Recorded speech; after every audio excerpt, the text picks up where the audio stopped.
Hello everyone, this is Doug again. You know, my thought over the weekend, probably one of the bigger things that really bothered me was the attack at the school in Connecticut. My heart goes out to the families. One thing about schools is that the at my kid's school, everywhere where I live in the city, and all the schools, they have security systems. I can't even get into the school. And I think that was something that needs to be done. And they have camera systems, and the doors are electronically locked, and I think that was something that perhaps that school could have done. I realize it's also expensive, but but the ban on assault weapons, or firearms, like me and a lot of other people, most of us have some kind of assault rifle, and listen to that Senator Feinstein tell everybody, well, she's going to introduce a ban that's just going to, nobody, it's not going to be grandfathered in. You're not allowed to turn the firearms. I mean, you're not allowed to keep any kind, any kind of assault rifles and that. It really gets me upset is because it's always small, the minority that makes these decisions, even the senators, and they think their powers and stuff are unlimited. I was looking at MSN News yesterday, and even the government and all that stuff says that the National Rifle Association and stuff like that, they expected, some people expected a big feedback and all from the National Rifle Association, and somebody, then the government made a comment, I forgot who it was. It says that the NRA is definitely overrated. They don't have the power or the influence like like everybody thinks. And then Obama says he's going to use his his executive powers, like he did with National Defense Authorization Act, Patriot Act, that kind of stuff, to ban them. And I'm really upset. My own family tree signed the Declaration of Independence. My own family and stuff like that, back in 1776. But it's always on people that are just making a decision. My heart goes out to anybody that gets shot or hurt, and then that's the premier thing. And to turn around and they think that they're going to take 200-300 million firearms away from American people, that they can just do what they want to do, and I'm upset about that.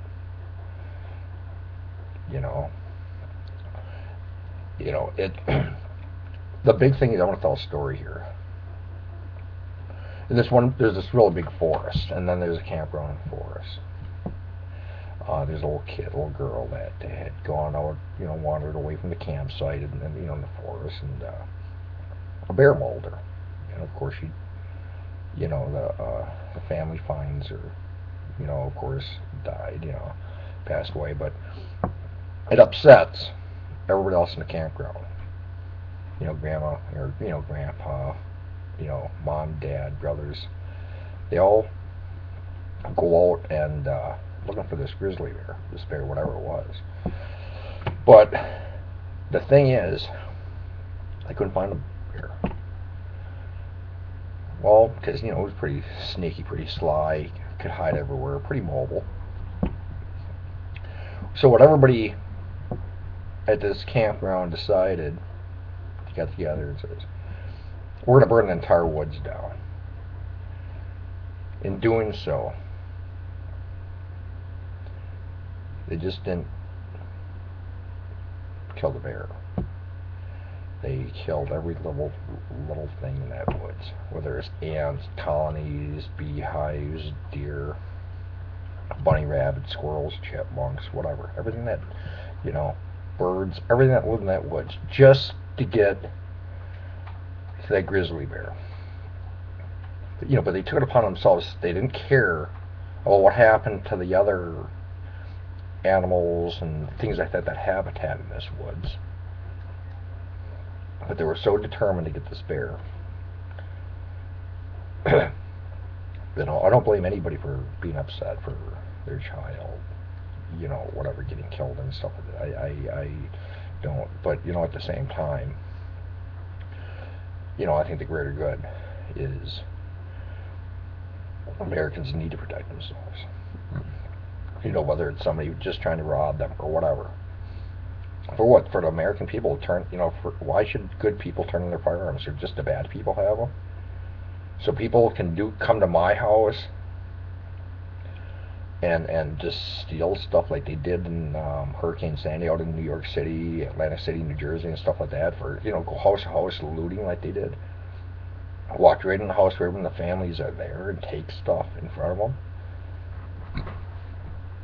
Far be it for me to let my wife get raped or my kids get injured and all that because a few people like Feinstein and stuff like that decided they're going to they want to take firearms away from people. But the thing is that I made a conclusion and I thought about it and stuff like that. Like my own personality.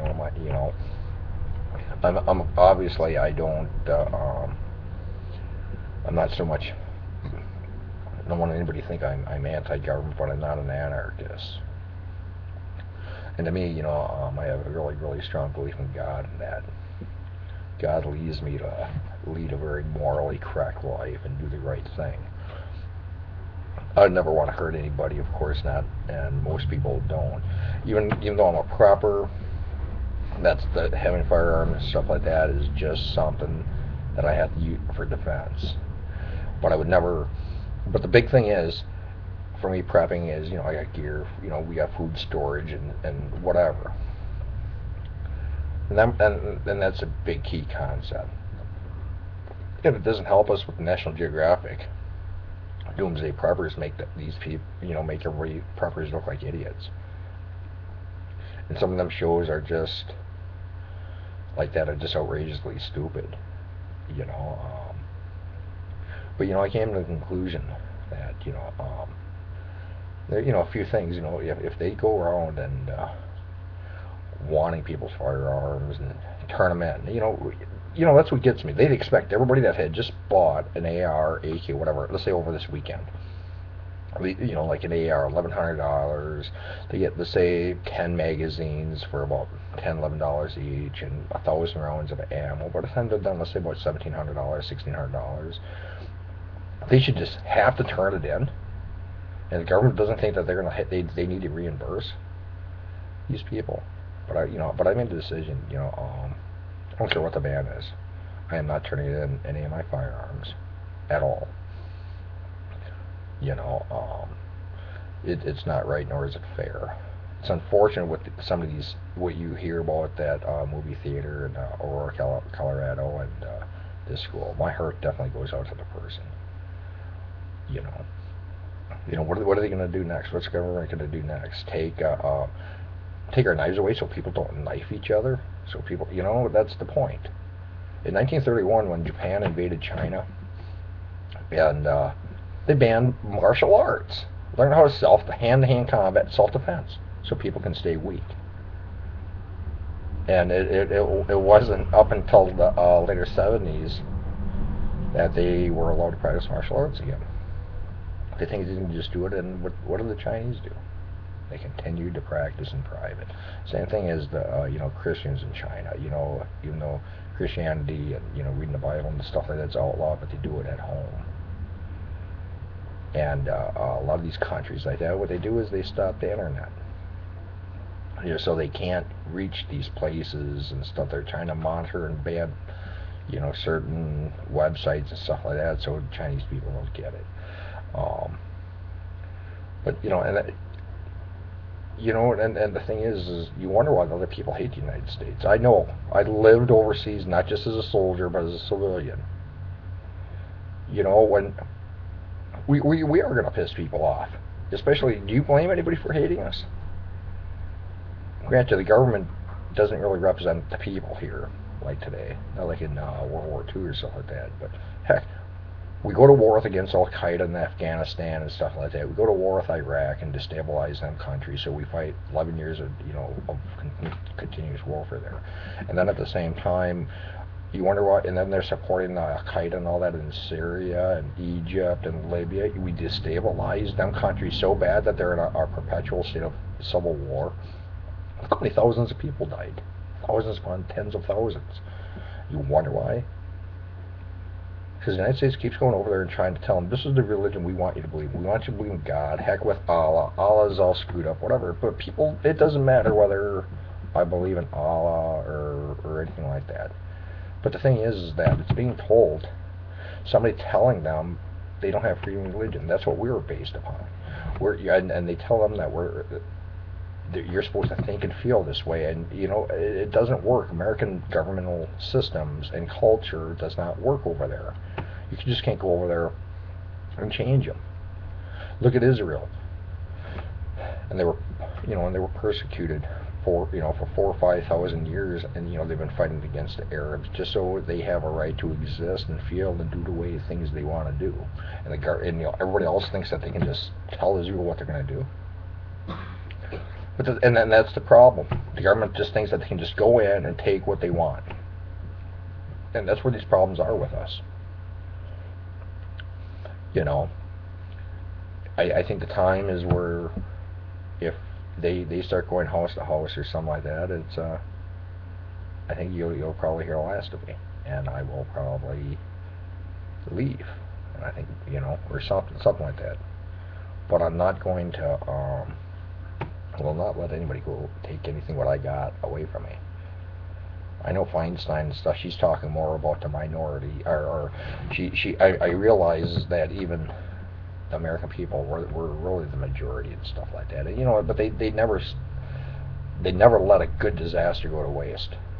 They're going to use this to come take, our assault rifles and stuff like that away from us. But they just think they can just do anything they want, and I'm pretty upset about that. It's good people like myself and all the other my good subscribers and good friends I talk to on the telephone. They're really good people, and and that's what I get upset about. It's always fewest making the most and the dumbest decisions, but I'm not going to. I would encourage other people to not to turn in any kind of firearms. If I'm not a felon or a pedophile or anything like that, so I don't have a reason to turn my stuff in. I'm sort of ramble on a little bit, but I want to hear your feedback. But please keep it clean as far as I don't want to hear F this, F that. But you can leave better, more intelligent comments without saying them words. So, God bless all, and take care.